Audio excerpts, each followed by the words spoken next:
On the 15th of October 2012, Pirate101 was officially released. Created by Kings Out Entertainment, it was released as a sister game to Wizard101, another game created by Kings Out set in the same universe. In case you're unfamiliar with this game, it's an MMORPG with a giant open world in which you can complete quests and play with other players.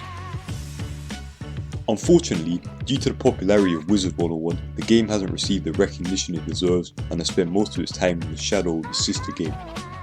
I believe it was popular at the beginning, but it never quite lived up to Wizard101. Because of this, Kings Out haven't given the two games the same treatment, often neglecting Pirate101 and not giving it frequent updates as they do with Wizard101. At the time of recording, the last update was in 2019, so obviously it's been quite a while. This update didn't include anything major, just some patches and a couple of new bosses. At the moment, the maximum level you can reach on Pirate101 is level 70, which is half of Wizard101's level cap of 140. However, the future may be brighter for Pirate101 fans due to the acquisition of Kings Out by a company called Media and Games Investment. They've confirmed that they have plans to update Pirate101, so stay tuned, maybe there's hope for the game to reach the heights of Wizard101 at last.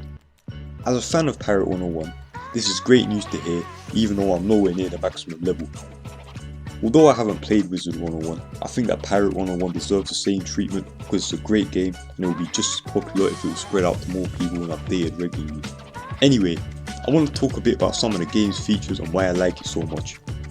If you haven't smashed the like button yet, go ahead and do it, it only takes a second and I appreciate it a lot. Also, if you're hyped about the updates, be sure to comment down below and let me know.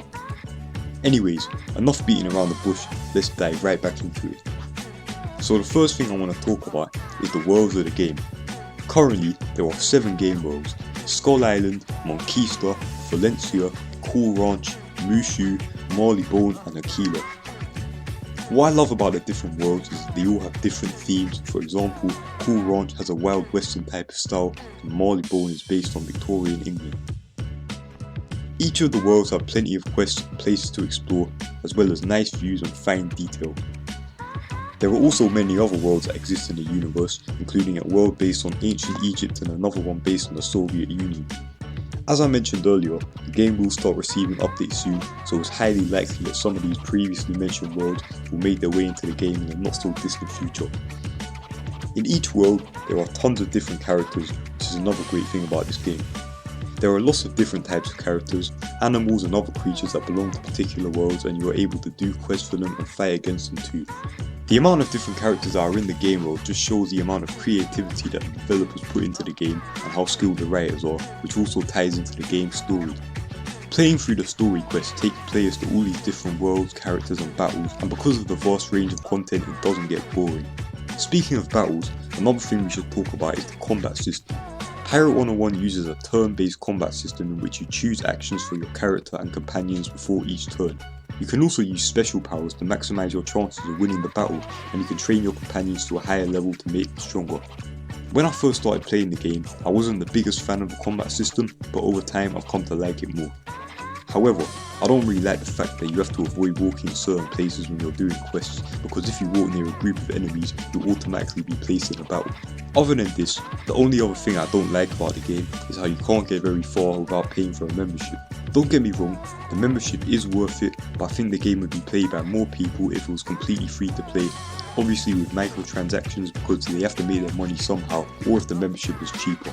I don't think this is ever going to change, but it's not the end of the world because the membership is more than worth it if you enjoy MMOs and have an extra £10 or so lying around every month. To conclude this video, I just want to say that the game is definitely worth playing and I highly recommend it. I've played a lot of MMOs throughout the years and this is definitely one of my favourites. Also, now that we know that the game is getting updates soon, it has potential to become even bigger and better than ever. If you're still watching at this point, I hope you've enjoyed the video and I thank you for watching all the way through. If you want to see more Pirate101 content, just let me know by hitting the like button and commenting your opinion down below. I also cover other games, so if you want to see a range of content, don't forget to subscribe to the channel. Anyways, that's enough from me, so thanks for watching, like and subscribe and I'll see you guys in the next video. Goodbye.